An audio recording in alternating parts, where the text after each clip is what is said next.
Welcome to this October edition of the IBSI Cedar FinTech Lab webinar series. Today we have a very interesting topic where a lot of us aspire to in terms of wealth management and private banking, and two very prominent personalities in that field. We have from EbixCash Financial Technologies, Bhushan Kelkar, who is the Regional Director heading the Middle East and Africa region, and from Backbase, Saqib, who is the business head for the Middle East region. So thank you very much, guys, for joining in this interesting session. I'll just share my screen and start. All clear? You can see my screen?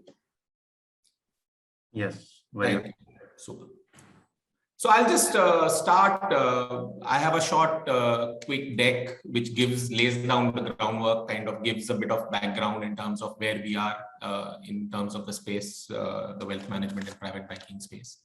And then I'll hand it over to Bhushan and then to Saqib.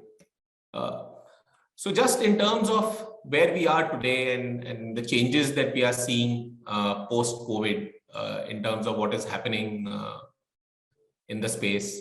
One is obviously, in no particular order, ESG investments are really gaining momentum. It's expected to reach over 50 billion by 2025.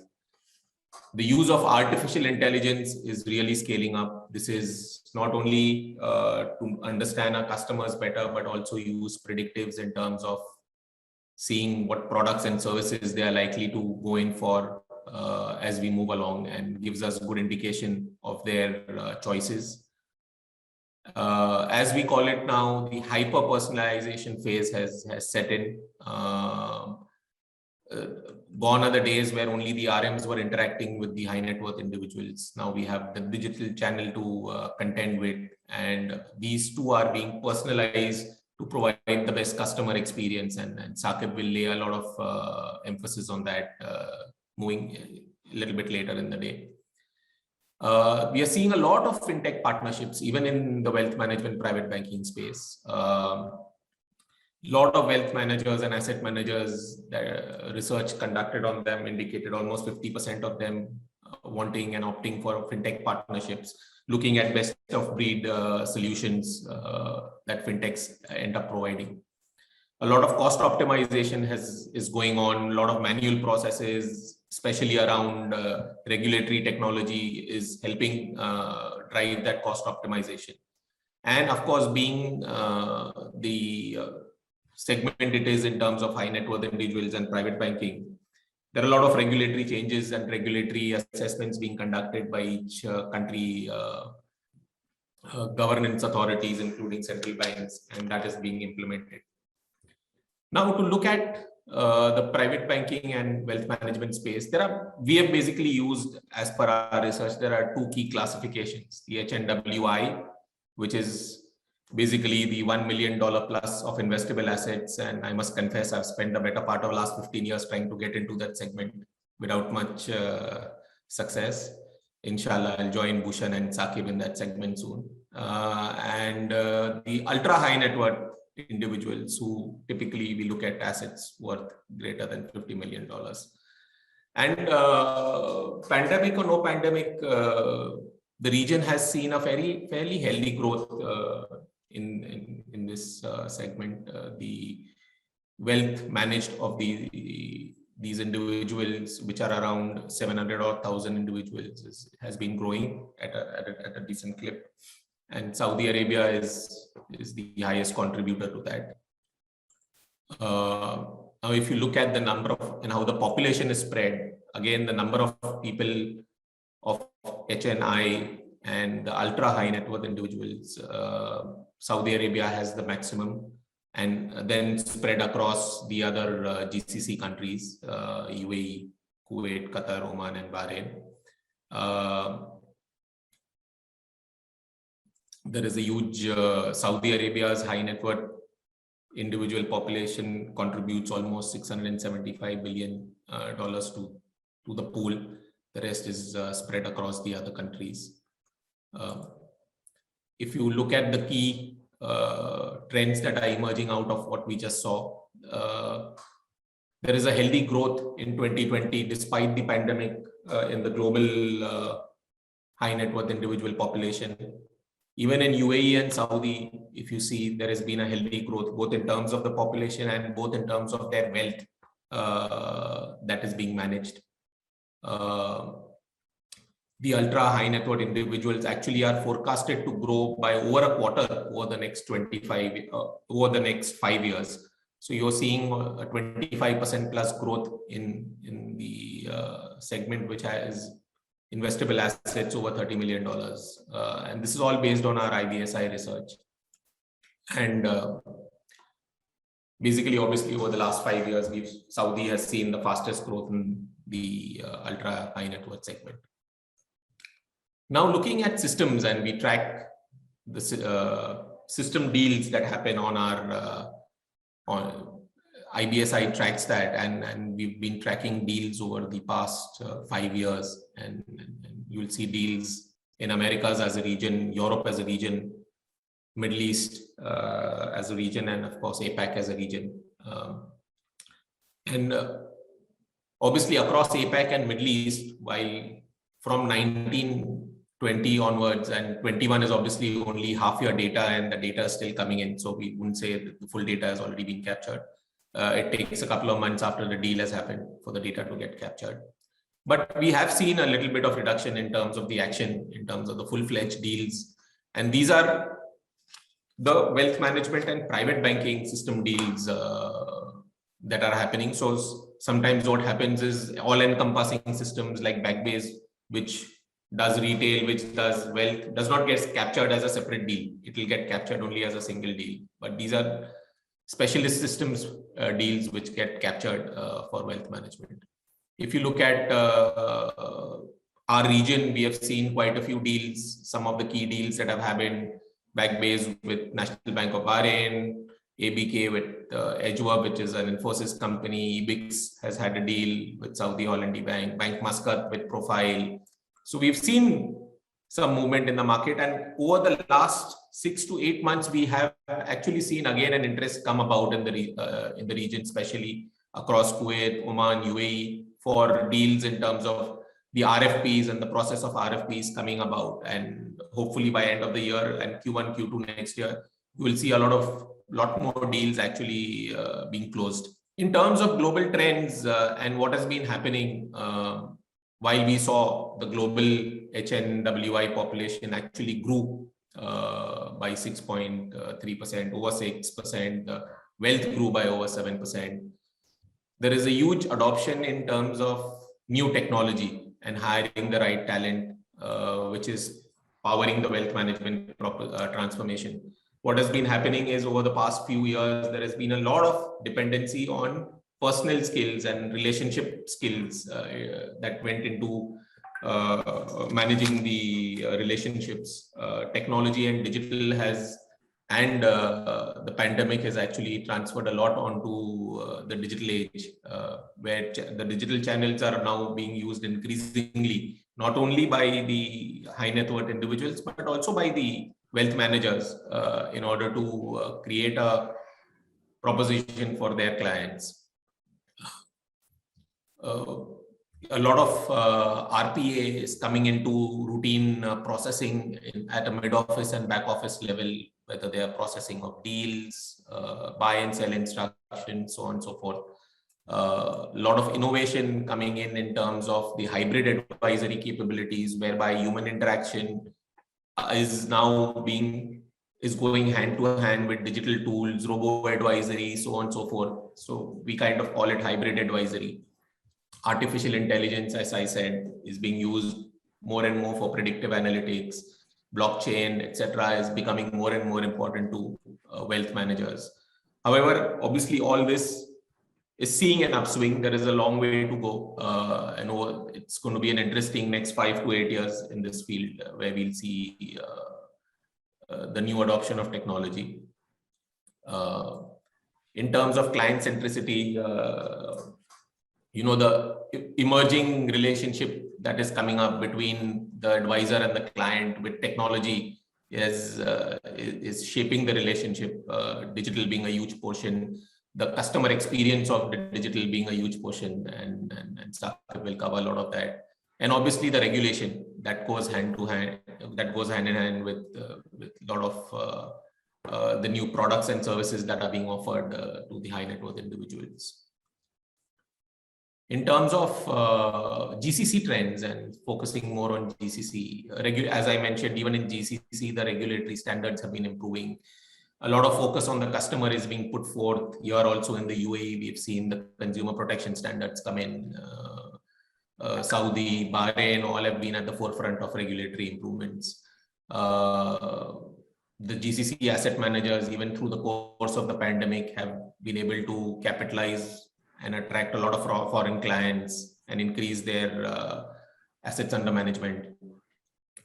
The KSA stocks actually now started getting included as part of the market index on the MSCI Emerging Stock Market Index.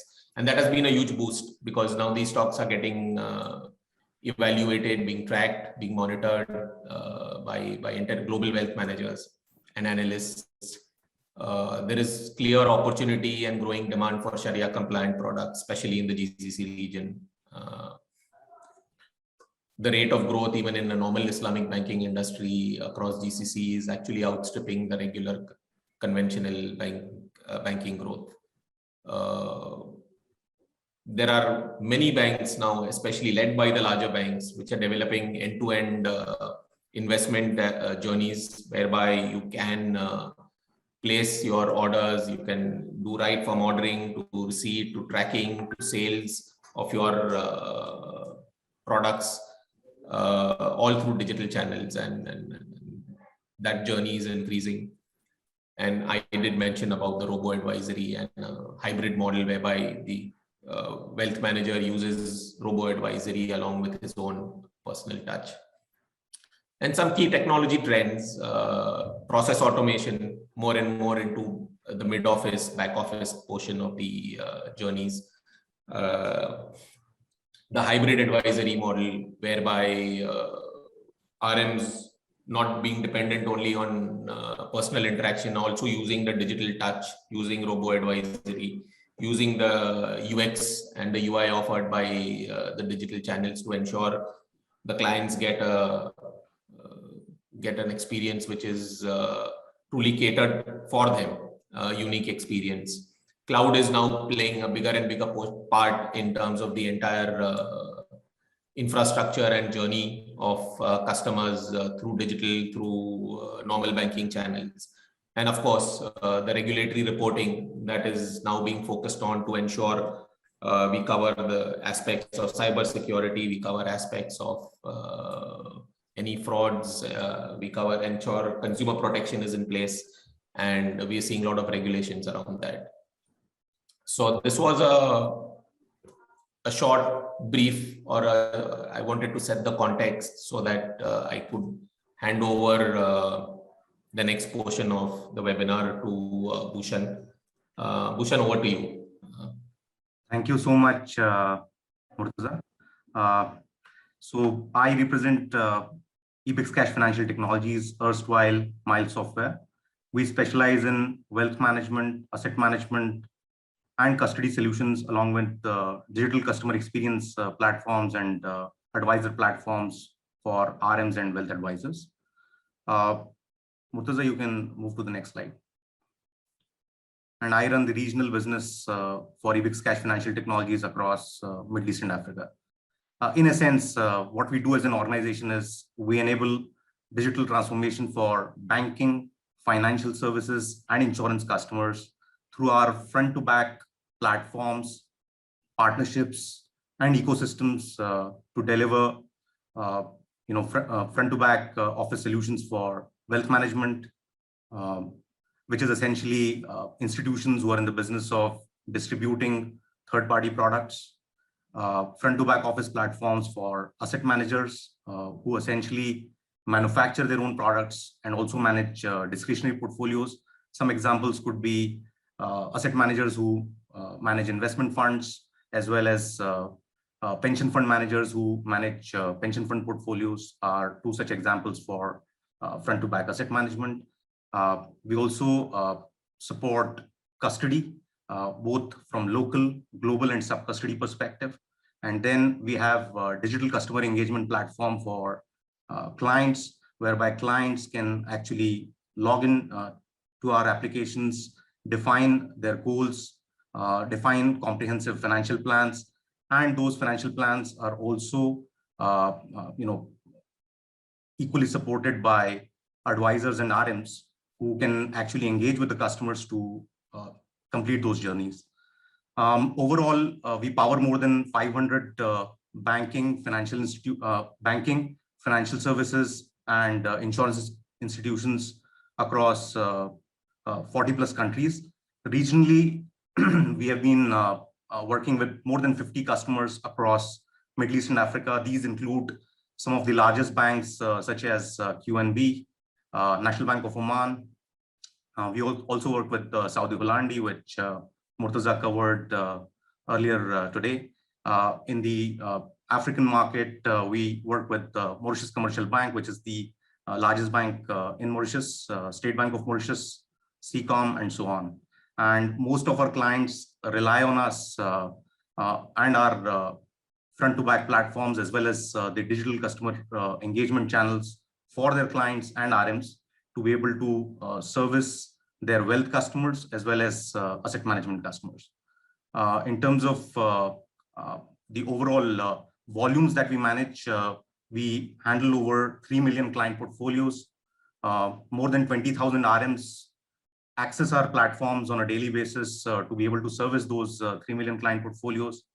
Our platforms process more than 300,000 transactions every day, and we provide investment compliance reporting and regulatory reporting in the European Union for over 5,000 funds, Northern Trust being one of our largest client in the European market. So what I've done is I've segmented the various customer segments which are prevalent in the private banking and wealth management domain, which could be institutional clients, single or multi-family offices, ultra high net worth individuals, high net worth individuals, and mass affluent market.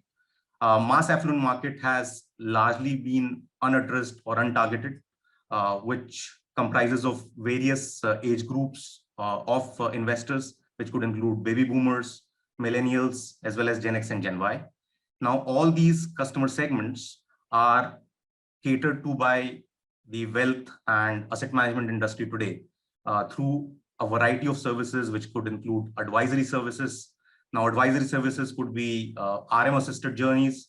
There could be do-it-yourself models for customers to actually make investments on their own, define their financial plans or goals, or those could be robo-assisted journeys as well, where a robo sits and based on certain algorithms, the customer portfolios, rebalancing for those portfolios are recommended, and then at customers' discretion, or if they are managed portfolios, then such portfolios get rebalanced automatically on market events. There could also be discretionary portfolios which are managed by asset managers for private wealth customers. There are non-discretionary portfolios or separately managed accounts, execution-only services I've already spoken about, where customers can actually compare different products, which could be across mutual funds, ETFs, or even equities, as well as fixed income products, and they can make a decision on investing in those products. Obviously, the front to back office applications do not work on their own. They depend on a lot of third-party applications, which include the ecosystem partner applications such as Backbase when it comes to the digital banking part. So specifically in MCB, we would be integrating with Backbase, where Backbase would be the digital layer, and we have appified everything from a front to back perspective so that the customer journeys can be seamless across their private wealth as well as the advisory business. The solutions also offer aggregated reporting, uh, and aggregated reporting, not just for family offices. These could be for institutional clients as well as for high net worth and mass affluent customers. So what I've done is I've articulated the key industry challenges when it comes to wealth management and what are the opportunities that lie in front of these financial institutions. So on the left, you can see there is a friction at every stage of investing, and it is from both sides.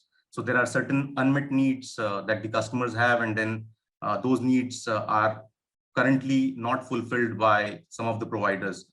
As simple as if a customer has to actually identify what his financial needs are, or what his goals are, or who that service provider be, to the point of onboarding, to the point of actually transacting and buying a product. The entire journey today is fragmented, and that is a pain both from a customer's perspective as well as from the provider or the institution who provides those services. So from both perspectives, it's a lose-lose situation.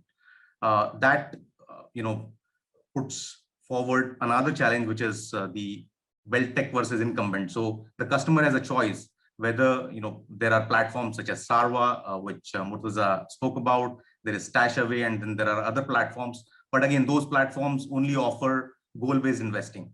And as far as customers are concerned, their trust mostly relies with banks, right, and the incumbents. So there is always this dichotomy, in customers' mind, whether to choose a wealth tech or they should bank with incumbent. I always will go and recommend incumbents because they know their customers like nobody else. They sit on the biggest asset, which is the customer data, all the transactions and different life stages for that customer. It is very important for these banks to now leverage that data.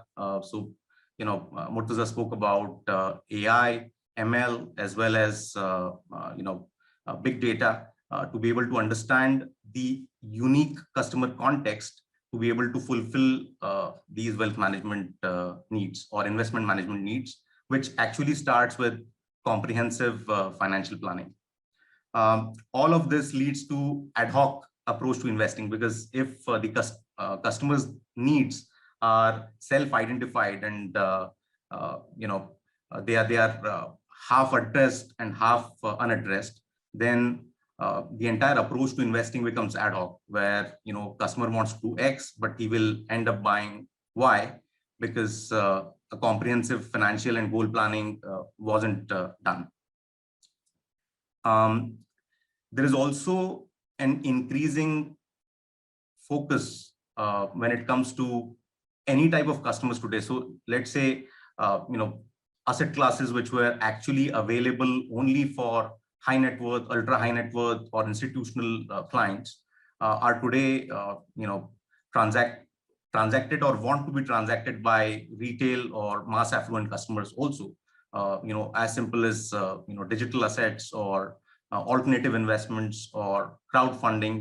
Those are some of the things even the retail customers want, and that cannot be achieved until and unless it is well supplemented and complemented through a technology assisted advisory and servicing platform for a customer, because it is humanly not possible for these financial institutions to have advisors. So advisor to customer ratio that typically is anywhere between 1 to 150. That is actually going to go up where one advisor may be managing more than 200 or 250 customers. And therefore, advisors also need a tool for themselves to be able to actually guide the customer through different stages of their wealth journey, which could be, let's say, if customer has defined a goal and that goal actually conflicts with another goal, then the RM or the wealth advisor should be in a position where the system actually recommends to that advisor that, hey, if you actually, let's say, want to buy an expensive car, that may actually delay your financial independence or retirement by another 10 years, then such type of advice is the true personalization, if you may call it. And then there is an absolute demographic and behavioral shift in terms of what the customers expect today from any wealth or investment platform. They just not want the capability to transact, but also want the platform to make recommendations. And the only way platform can make recommendations is if the platform is context aware. Now, in the dark blue are the circles are the challenges which lie with the incumbents, specifically the incumbents. Incumbents are challenged by the emergence of new business models. So, guys like Sarva or Stashaway, they charge almost 1/3 of the fee compared to any of the incumbent large wealth managers. So the models are also moving in terms of how you charge your customers are moving from transaction-based fee or AUM-based fee or performance-based fee to a subscription-based model. And the only way you can support subscription-based models is to have an entire stitched or integrated ecosystem that can support service delivery, which includes the physical engagement from or an analog type of engagement from RMs and wealth advisors, where they are assisted with tools. At the same time, from a customer's perspective, if the customer can get the curated recommendations, even all the content which they can keep customers engaged on the platform, only those items will actually not just drive traffic to the platforms, but also enable customers to take up those investment journeys themselves. Incumbent banks also strive with another issues, which is dealing with legacy systems. Now, these legacy systems were implemented more from a product and approach and bettering the operational efficiency approach. Now, all these, so good news is that most of these front to back platforms today are API-fied, most of their layers where they can be consumed by low code, no code platforms, which actually enable digital customer experience journeys. And that dovetails into adoption of open APIs. And eventually, if customers actually, customers will actually only trust banks or large institutions to be able to report their held away assets and actually get an aggregated reporting. Next slide. So, all the platforms of the past were designed inside out, but platforms of the future and where we are today have to be designed outside in. So you have to actually first look at the customer and customer context and needs, which could be long-term wealth creation, goal-based investing, do-it-yourself journeys, which are a combination of financial planning, goals, as well as any investments into any types of asset classes that the customer may want to invest in. Advisor-assisted journeys, because for more complex, so the simpler investments customers can do themselves, but for more complex investments, they will always want a need to be able to speak to their advisors. So they should be able to schedule calls with their advisors. So the approach is more moving from more reactive to more proactive. And if there are any market events, then customers expect that their portfolios will be rebalanced if it is a managed portfolio, or at least the system will give them a recommendation to rebalance, not waiting for the advisor after a week since the market event has passed, and then the customers are being approached to rebalance their portfolios. This further dovetails into tax and estate planning. This could also mean legacy planning, trust, and so on, and insurance products, which could mean health, life, and any general insurance products that the customer may need.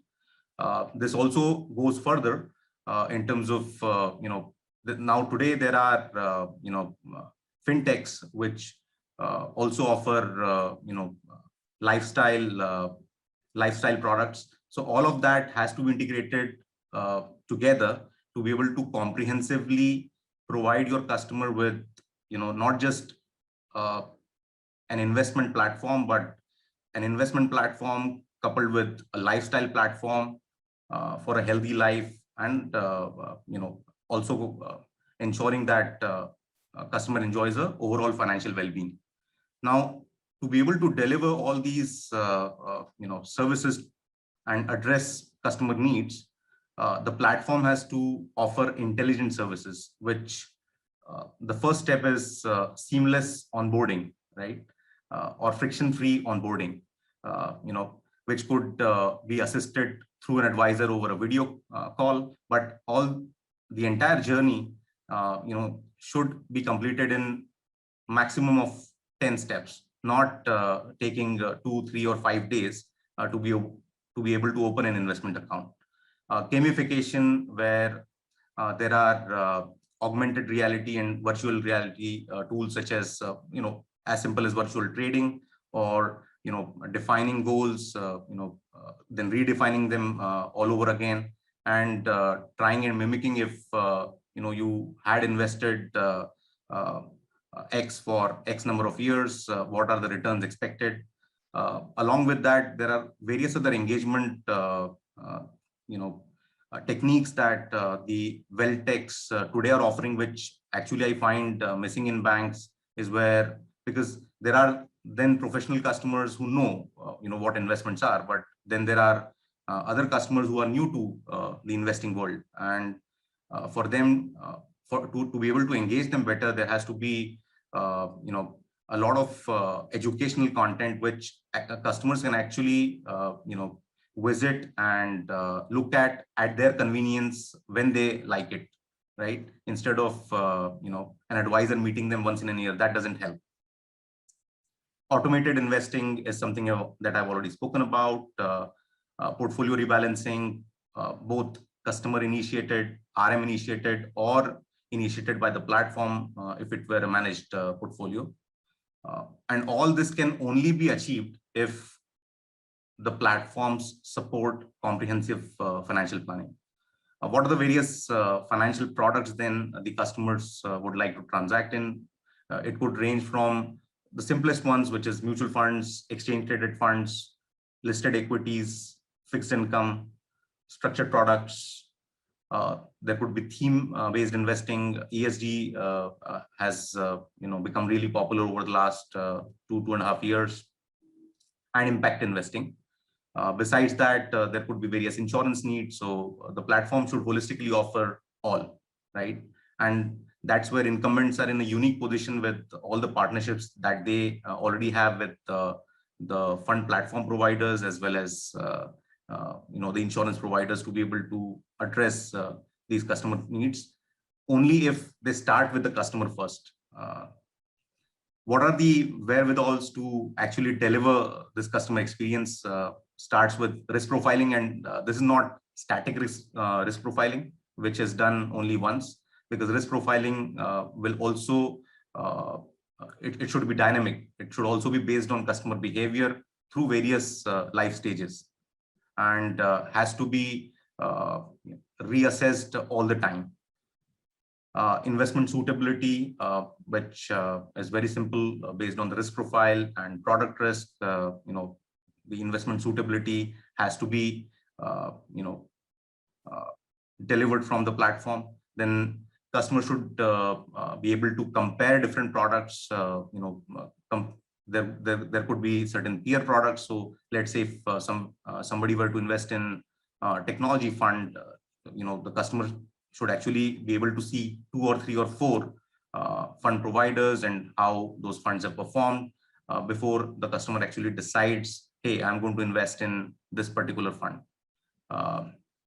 If it comes to RM or advisor initiated portfolio rebalancing, then the portfolio rebalancing experience should be seamless, where you don't have to meet the advisor in person to be able to rebalance the portfolio. It could be digitally sent to the customer, and once the customer approves digitally, the portfolio should be rebalanced. Besides, the platforms should also support trading as well as custody functions, which is very, very important and key. And all of this can only be delivered through ecosystem integrations. So the front to back platform providers like ourselves, we integrate with all funds and various other fund platforms. We integrate with Morningstar, Value Research, etc. for market data with Bloomberg. We also integrate with Swift, and only when all of these things come together, you can actually then deliver world-class experience, reduce the turnaround time to process customers' requests, and also make recommendations.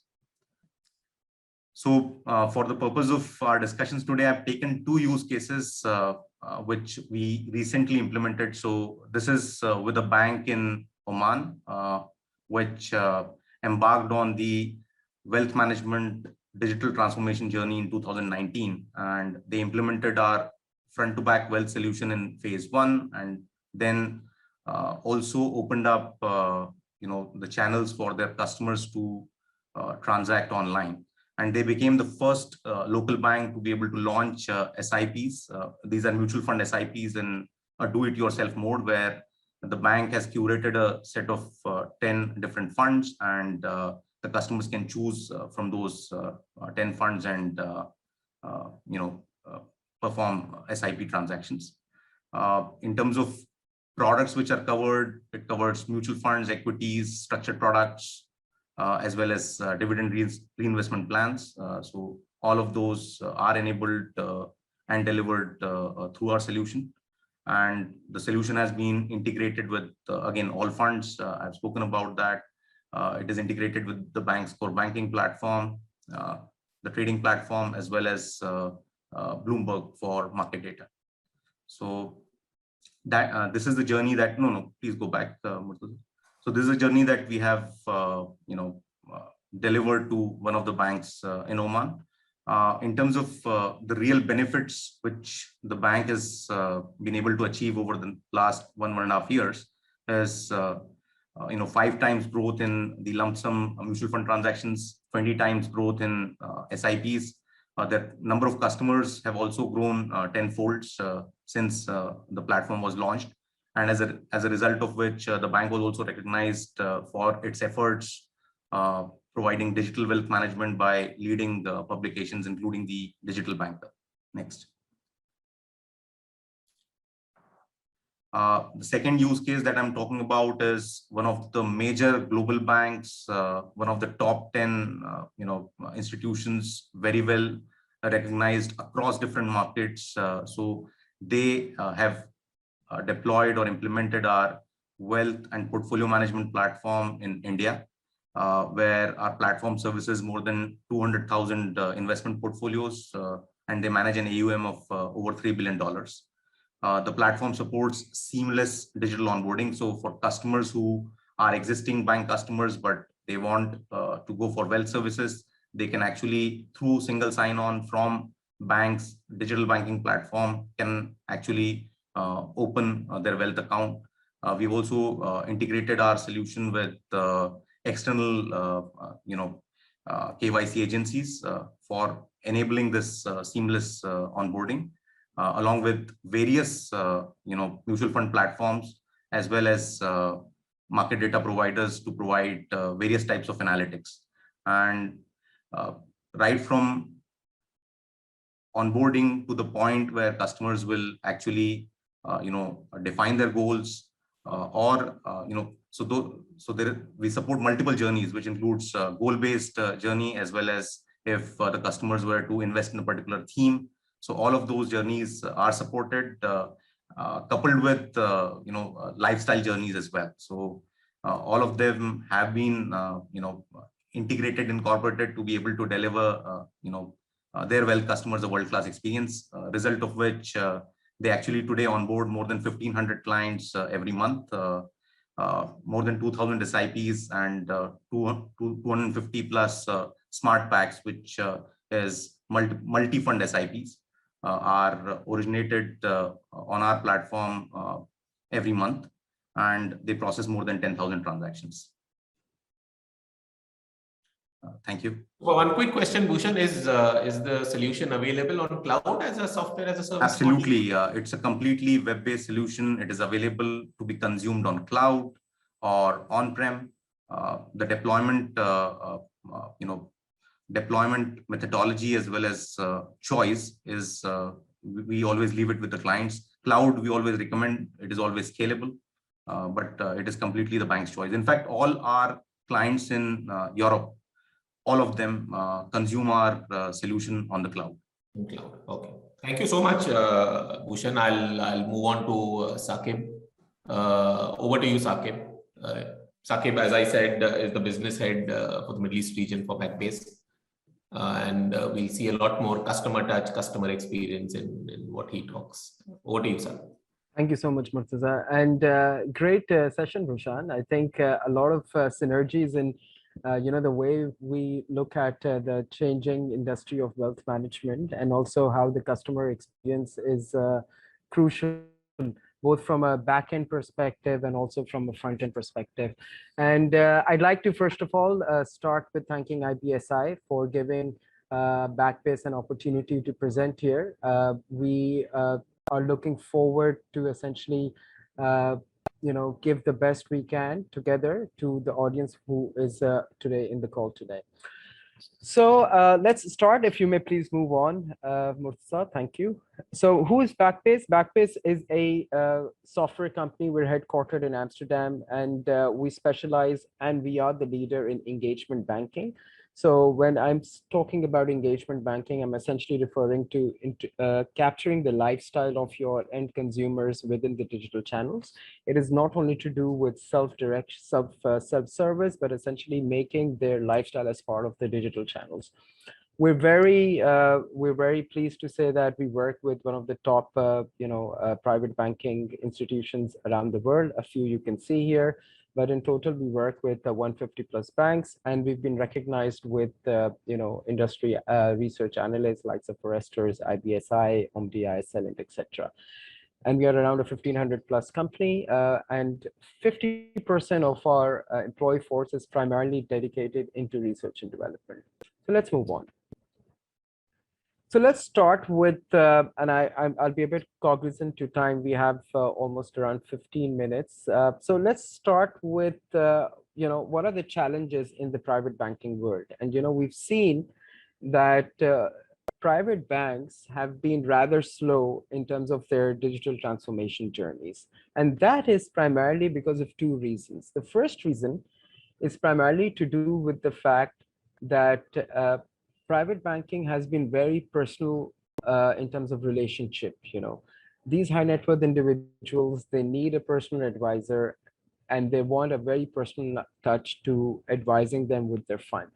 That is important, that will be there, and that will still exist. So that is probably one of the reasons why digital transformations have been, have been rather late with private banks. The other reason, in our observation, why digital transformation is a bit delayed is also because a lot of the audience within the private bank are the baby boomers, or people who are 50 plus, in age. And for them, they're essentially not that tech savvy, right? So, but what we see now is that the portfolio of private banks is going to change. And it is changing. We're looking at the new generations, or the new, let's say, the tech entrepreneurs, or like what we call the heirs, the people. And according to one of the research, which is done by the European Central Bank, we see that in the next 20 years, 50% of the wealth is going to change hands to the heirs, And so, and the new generation, or the next generation audience for private banks, are more tech savvy. So what we see is that 25% of the world's millennials, let's say, of the world's millionaires are going to be the millennials. Hence, we see that a lot of transformation is going to come up in the context of private and wealth management. Let's move on. Yeah, I think one slide back, please. Yeah. So what we're seeing that, yeah, this is fine. So what we're seeing is that with this change of dynamics and the portfolio of the audience, a lot of focus is also changing for private banks. There's a big segment, which we call it as the mass affluent. And this is a very critical segment, which is bound to capture, which is very crucial, very important economically and commercially for the private banking segments. And I think that is the future is. This particular segment is very tech savvy. They're very knowledgeable. They're very they want to take risk, and they're also very educated. Hence, the digital transformation for private banks is very important to capture this particular segment. Let's move on, Murtaza. So having said all of this, disruption in the private banking is still happening, and it's happening very fast. What you see on the left side are some of the very niche fintech companies, likes of Alpians of the world from Switzerland, lots of Ikigai from UK, are making a big impact and giving sort of a tough time to the traditional and conventional banks here. They are coming up with very seamless omni-channel banking experience to the high net worth individuals, to the young entrepreneurs, to the athletes of the world who have a lot of money with them. And hence we see that private banks will also be, let's say, if not in near future, then in very, very near future, would be embracing plans around digital transformations. Let's go on. So there's a very clear shift, that we're seeing from the digital maybes. I think the next generation of private banking audience is going to be digital only, especially in the context of the next 10 to 15 years. So we see a lot of shift happening there. The baby boomers or the people which were, let's say, 50 plus, the next generation is going to be purely digital only. And they're expecting a very similar experience what they see on the Googles of the world and, on the Netflixes of the world.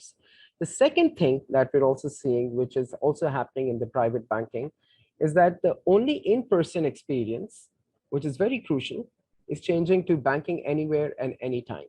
And hence, you would also see a lot of change or a lot of push for private banks to be going very, very strong and all in their digital transformations.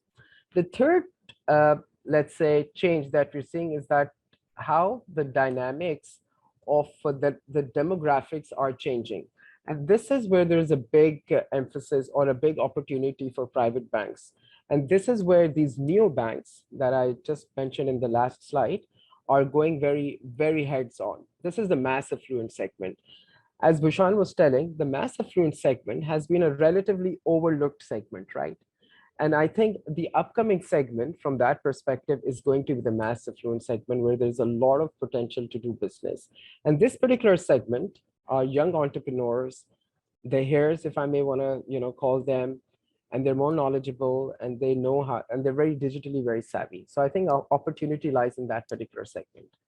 Let's take on.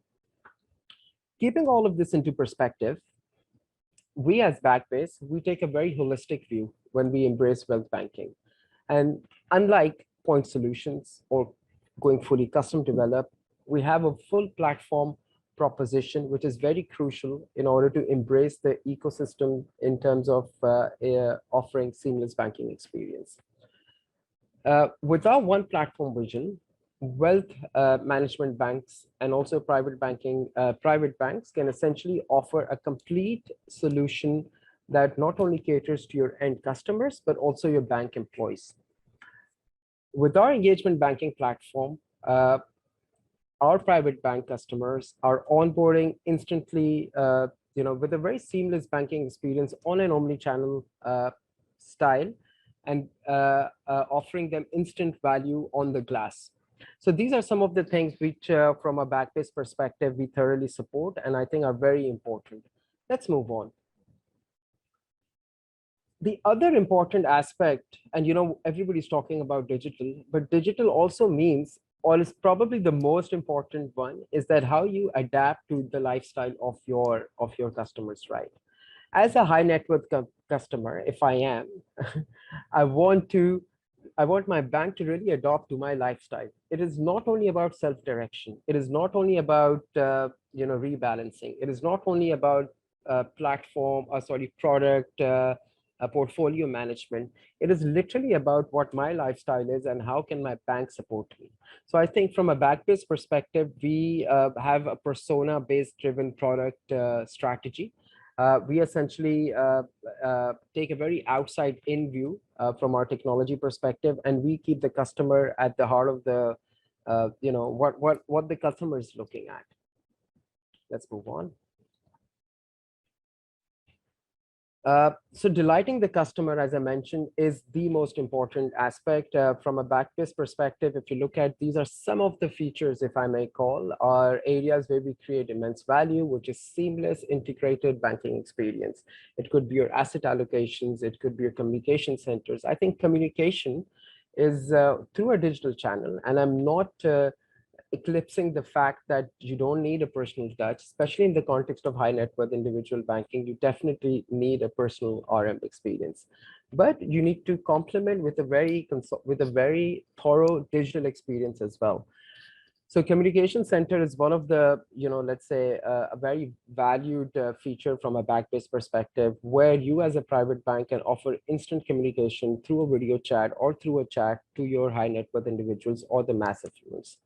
The other area where we create a lot of value is what we call it as entitlements. Now, entitlements is more to do with family offices, right? In a family office, you will have different assigned people who will have certain, let's say, authority to do certain decisions. So I think that is also very important, that you are flexible from a platform perspective to give certain entitlements, features on the digital channel. Let's move on. So I was talking more from a customer perspective, but as a private banker and as a wealth management bank, you still really want to maintain that personal touch, right? You really want to know your customers like in and out. And I think that is the key, as I've mentioned a few times in my talk about. But the key here, or one of the key ingredients, is that you still are, as a private banker, you're empowered with all the tools, with all the dashboards, with all the information on the click of one, or on your laptop or on your mobile, where you find a 360-degree view of your customer. So from our perspective, from a platform perspective, Backbase does not only create a great, delightful experience for your end customers, but we also empower you as a bank to to offer instant value. If you move forward, please, you would see that this is essentially one of the portals that we give to our private banking customers, whereby their relationship managers have a 360-degree view on a dashboard, and they can offer instant value to their end customers. They can see how they can cross-sell and upsell to the individual customers. They can instantly communicate through digital channels. And so no more Zooms and the WebExes of the world. They can also have a very dynamic dashboard. So, what things have to be done. So I think empowering your employees as a private bank is very important. And I think as I mentioned earlier as well, Backbase covers both the facets very well. Let's move on. In the context of empowering employees, I think communication is definitely the key, especially in the context of going fully digital.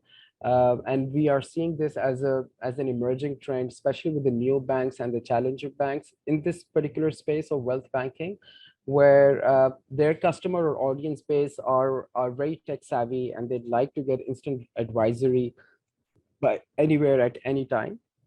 So within the Backbase employee portal, you have the capability to instantly interact with your customers and give them, advisory on the spot, whether it is to do with portfolio management, whether it is to do with your future outlook of your portfolio, etc. Let's move on. Yeah. So, so how do you become the digital first best-in-class wealth management bank? I think one thing that we have come to a realization, and the industry also acknowledges that, is that you as a bank have to think on a platform play. orchestration of value is the key. Orchestration of value is essentially where you embrace an ecosystem.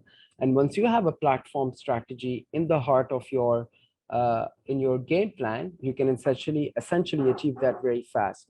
So within, in our context, the Backbase banking engagement banking platform will orchestrate the value from your underlying systems, like, so for example, EbixCash, for example, other back office systems. We're doing this very well in MCB, Mauritius Commercial Bank, but also you can also embrace partnerships with the other fintechs. Having a platform play at the heart of your strategy would certainly delight your customers on the digital channel, from seamless onboarding to digital servicing, and also empowering your employees, back office employees, where they can instantly create value. And there were a few use cases that I had given in my previous slide. Well, I think I was pretty much on time. This was, pretty much I wanted to present, and thank you so much. No worries. Just a quick question, Saqib. So, I mean, like you pointed out, it's easy for some of the new gen banks to provide this digitally. What is the challenge you see for the established banks who have a really established personal relationship with most of their clients to move the wealth segment onto digital? That's the tough one, right? It is certainly it is, and I would acknowledge your statement there. I think what banks have to do is take a very step-by-step approach. What banks have to think is that the next future audience for them is the emerging entrepreneurs and the millennials. And I think for banks to be ready for that audience, they have to upgrade their experience on the digital channels. Okay, super. Bhushan, one for you.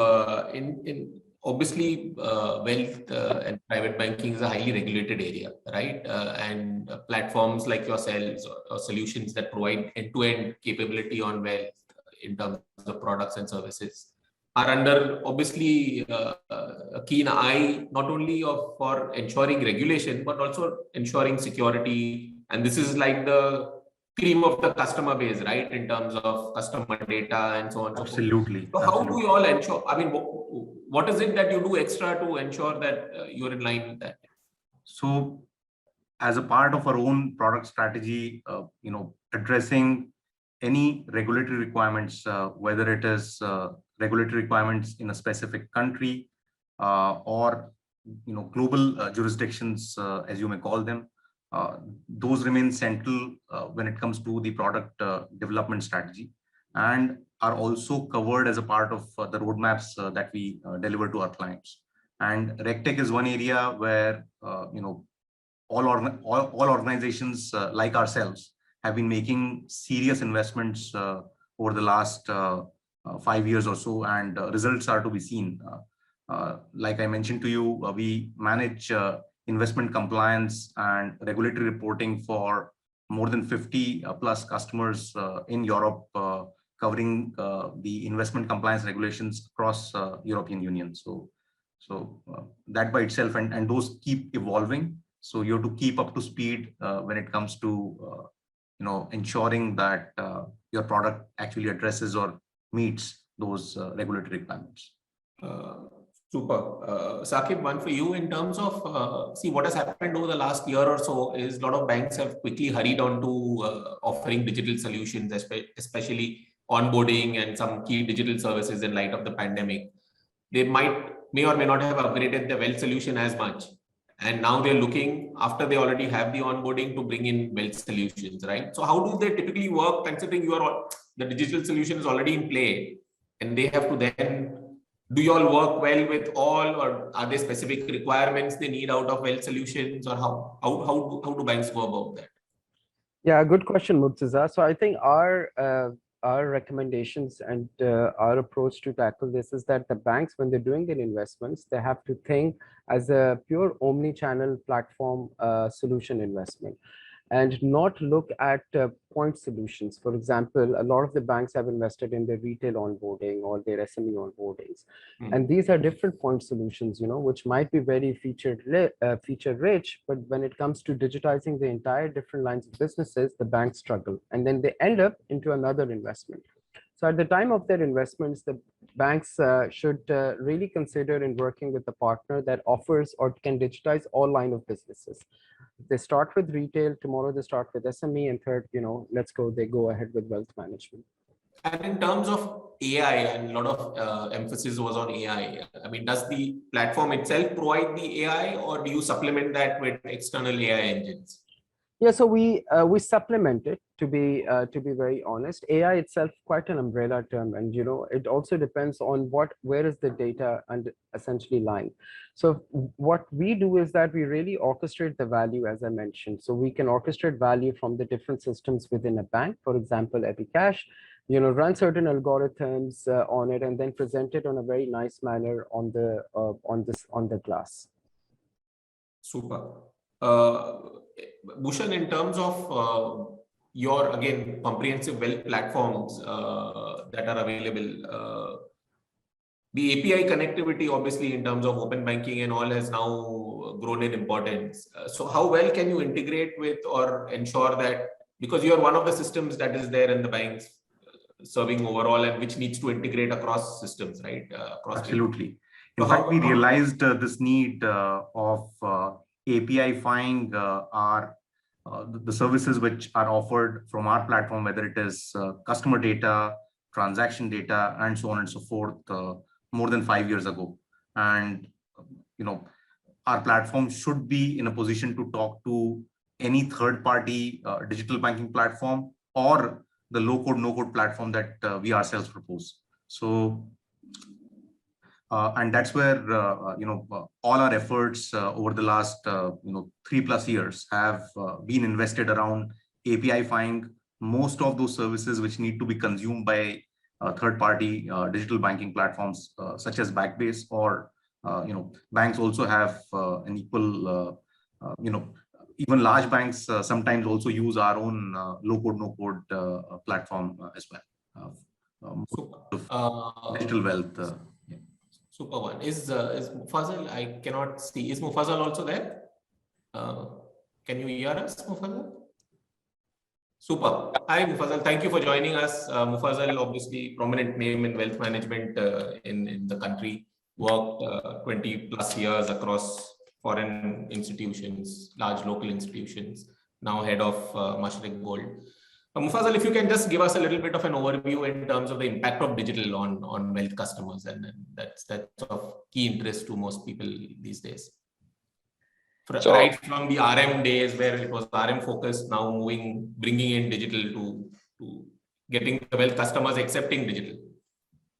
Okay, so I would actually just break this into maybe 2 parts. I think one is the acceptance at a customer level of the various digital enhancements that been happening in the wealth space. It starts basically from basic banking and then kind of moves up into the wealth products and how digitized you can get them.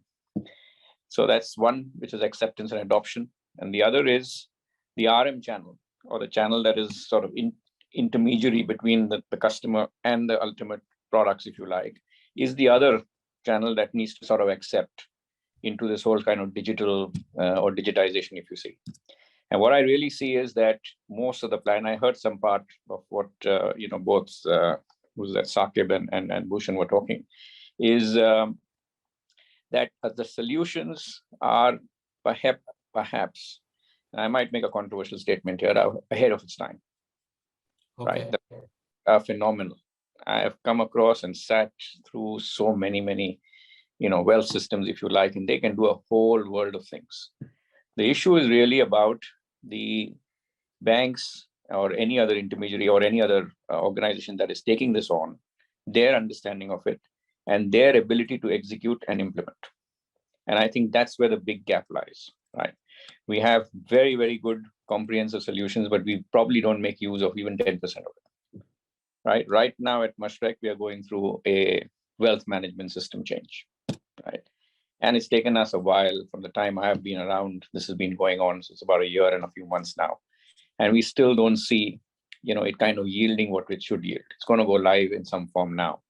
So that's, I think, one. And the second point I'd like to probably highlight on is that I think maybe some of these systems and solutions should focus on the assistance that the RM or the private banking RM can give its customers, and not really try to focus on the end solution of the customer. right? If you make the RM's life easier, the acceptance and the adoption at the customer level becomes so much more easier. What we banks and what I've seen doing is that we try to find the ultimate goal of eliminating this RM, if you like, and trying to see that the customer executes. We're too ahead. We're still far back in the game. It will still be driven, right? The simple formula is the richer you are, you need to be more spoon-fed, right? And even if you give them all this high-tech stuff, at most the high net worth will like to play around with some kind of trading platforms here and there, and that too with some 2-3% of his wealth. But the real big wealth is managed when he has an advisor, and an advisor is still human. So while I love the terms of robo-advisory and all the fancy stuff that comes along with it, but it doesn't make any material difference to my business. So it's still early in the game, is what you are saying, and still very, very RM-led. But the exposure to technology and digital has started, is what you're saying, right? Yeah. And there is a big group. So, again, as a thing, we have been focusing on an RM app, if you like. And this is basically to make the RM's life easier, make it paperless, have some automation at the back end that the RM takes care. But at the front end, it's still the customer giving an instruction. It's about how we capture that instruction, even if it is verbal based. That's the ideal. If you can capture the customer's instruction verbal, and by this, I don't mean that you need to be an Amazon's Alexa or Google's, whatever you call it, but you just need to get the RM then to instantly execute for him, right? And then it should not be that, you have a compliance issue, you haven't signed on something, there's no digital signature here, this, that. So that's the thing that we need to solve for, right? So we've been doing some progress on that, but I guess it's still a long road ahead. I think the journey has started, of course, nowhere close to completion, but I think the acceptance, even from the bank's front, as you said, where as long as there is appreciation of what they are getting into is paramount. The digital journey the role is likely to expand as one goes along, more in terms of assisting the RM community and the customers towards both. I think if you ask some of the the providers of solutions, I think if they are able to present solutions that are more looking at, again, I'll use the word RM for ease of understanding, that those solutions are there, then the internal acceptance as well as the fact that the frontline acceptance of this is far, far higher. And right now, I've also sort of come across some RMs and some front end feeling a bit, let's say, threatened, if you like, by the fact that why is this bank trying to solve for this end goal? What's my take in it? He is never going to then assist in getting the customer fully digitized, if you like. Right. So it's a journey that then it contradicts itself, right? So you may as well help the RM. For instance, today we are for the next year, the expansion strategy that I was told to put, I put it very simply, what I would have done 20 years back. It may just sound counterintuitive in a way, but I said you need to put feet on street. You need to get RMs in, but provide them with much more advanced. Yeah. So really, that's what I'm looking for, if in terms of growth. Super. Thank you. Thank you so much, Mufi, for joining us. Appreciate. I know we have ran through a little bit, but that was. I did, but I'm sorry about that. I don't know whether. No worries. We are happy to have you on board. Thank you so much, Bhushan and Saqib, for being there today. Thank you, everybody, for listening in. Thanks, Mufi, once again. Yeah. Thank you so much.